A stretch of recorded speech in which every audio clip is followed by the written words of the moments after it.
Florence Maurice, journaliste au service Afrique. Florence, c'est vous qui avez révélé cette information. Un programme d'aide budgétaire est effectivement en discussion depuis des mois entre le Congo et le FMI. D'ailleurs, l'institution avait déjà regretté un certain manque de transparence. On va peut-être d'abord rappeler ce qui s'est passé. À quoi correspond cette dette que Brazzaville a cachée au FMI ?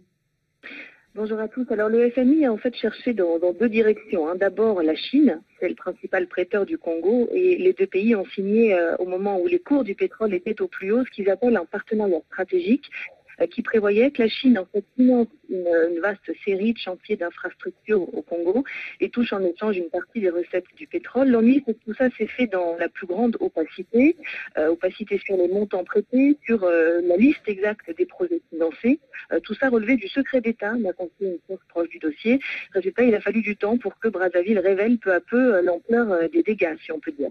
Deuxième explication, la découverte par le FMI de contrats, ou plutôt la confirmation, parce qu'en fait, vous l'avez dit, le FMI avait des soupçons, des contrats passés entre plusieurs négociants en pétrole, Trafigura, Glencore ou Worldwide notamment, des accords de préfinancement donc entre ces négociants en pétrole et la Société nationale de pétrole, la SNPC, qui prévoyait des prêts accordés à l'État, enfin à cette société, en échange de futures livraisons de pétrole. Le problème, c'est que Brazzaville avait omis, on va dire, de parler de ces contrats au FMI.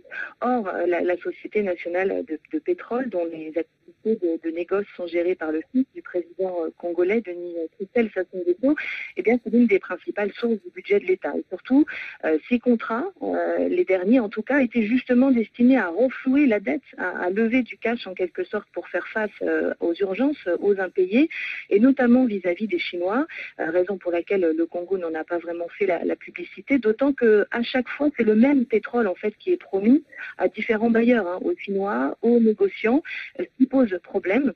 Et c'est comme ça que le Congo, en voulant masquer sa dette ou renflouer une partie de sa dette finalement, n'a fait que l'aggraver.